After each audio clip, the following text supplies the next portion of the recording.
Welcome to the MMA Show. I'm the Muscle Mole. Master Wang, we're back. It's been a while, but we're here with MMA Roundup the World November 2013. We're going to cover the events each month. Instead of doing a show for each event, we're now going to do just one a month and blast it out. It's too many now, it's too many. Okay. Beef of the CP's no here.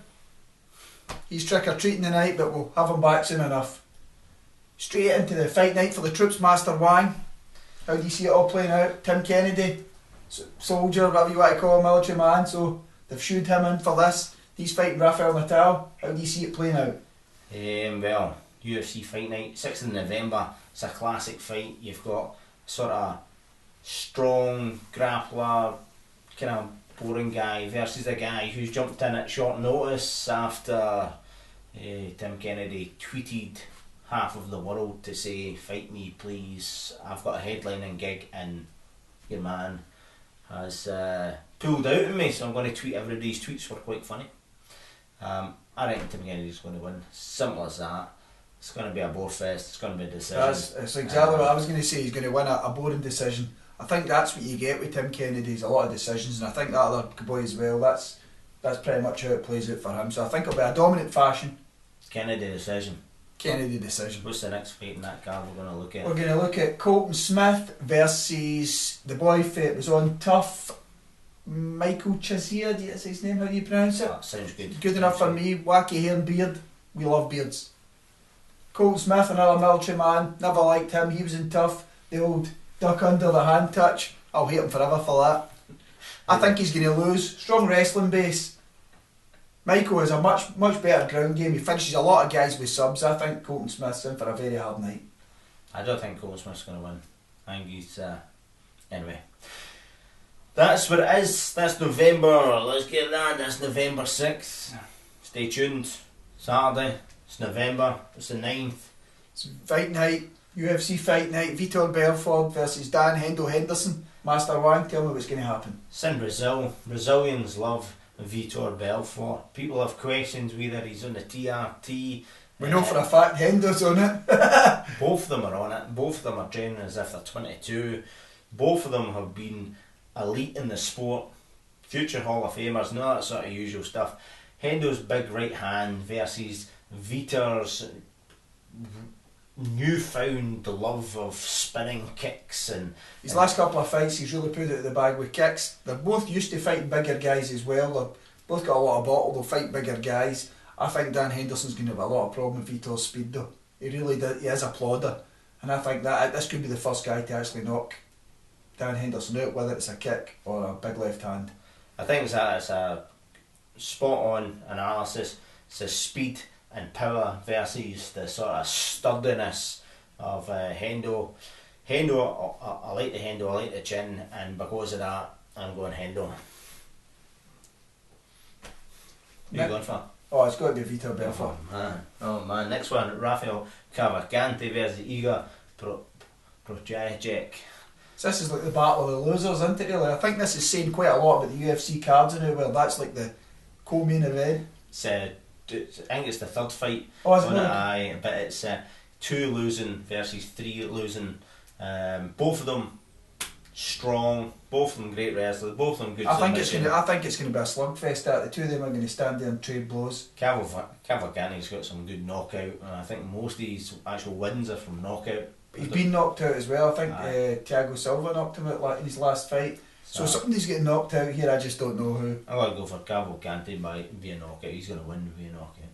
I'm going to bow down to your greater knowledge, and I'll say the same. This is a sponsor from a bad boy. Check him out.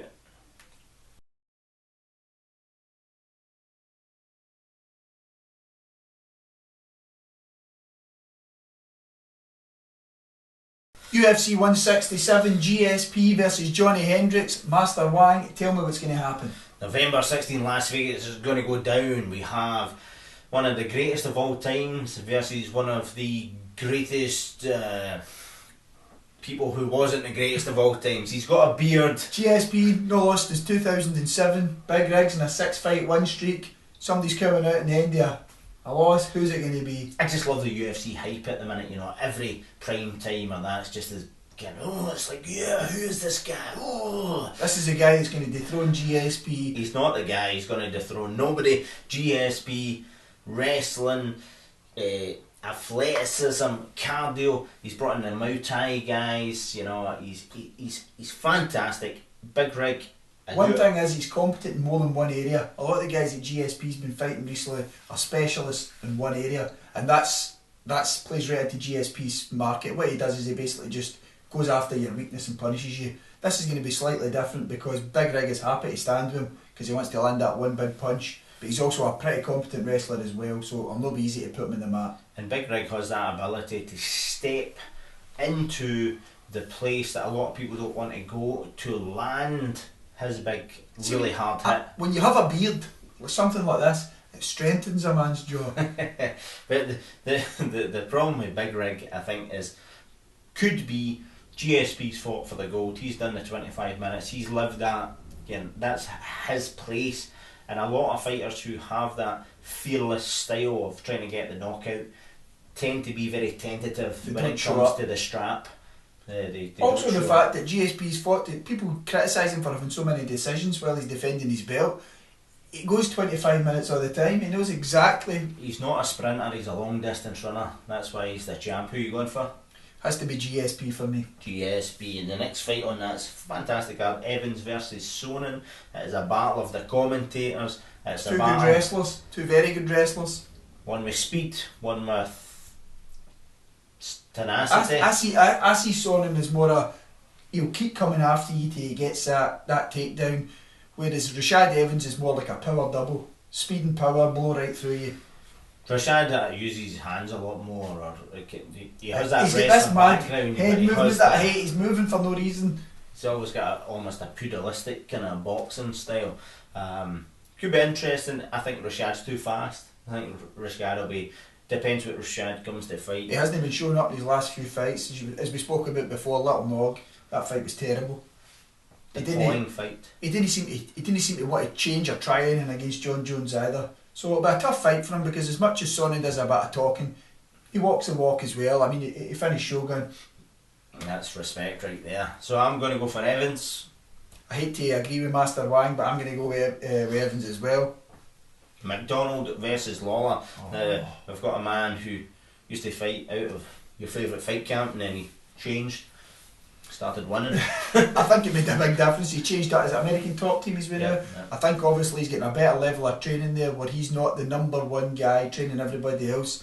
He's getting proper training for his fights and not having to worry about anybody else but himself. I think that's paying off. He's not fighting the same big guys he was at middleweight and Strikeforce. He's fighting in his own weight division, which is a welterweight division. His hands are going to cause problems for everybody. Although I think some of his ground game could be exploited. Yeah, no, for sure.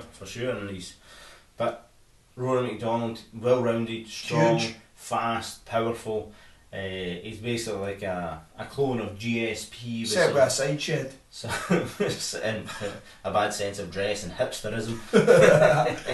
But it's going to be a good test of that weight category. Now, I mean, that is upper echelons and does a 185 pounder cutting weight. Is he going to? I think he's actually probably. I think he'll be smaller. To be honest, he'll be smaller in terms of physical height, but I just don't see him getting it done. Obviously, he's built a bit of height, be knocking out Koscheck, but I think this might be a step too far. I'm going McDonald. I hate to say it, but Rory McDonald. Okay, if you're into MMA, definitely check out Scottish MMA Live. You've got Granite City Grappling on the 2nd of November up in Aberdeen, the Granite City. You can go participate, watch, get some grappling on. First fight in championships in a Alona Hotel on the 22nd of November. It's a fully amateur card, but it's a professional standard how they run it. And it's their 4th one. There's some fantastic fights there. So some bad boy clobber here. Check out Bad Boy, good clobber. Headhunters, they've got over Headhunters gym in Edinburgh and Portobello Town Hall on the 23rd, that's the Saturday, and they have a 8-man tournament, £1,000 of the winner, some crazy stuff. I think there's some K1 and Thai fighting there as well. And then on the same day, Made for the Cage down in Englandshire, you've got David Galbraith from Gladiators MMA fighting for a lightweight. title. So plenty of good opportunity to see some fresh live. MMA is best live, and we're at MMA Show. So you want to check us on the website, the Facebook.com/MMA Show, Twitter at MMA Show. Check out our videos, our photos, our custom shots, our tweets, our Facebook posts. We talk the talk, we walk the walk. And this is it. We're back. The MMA Show. November edition, 2013. Aye.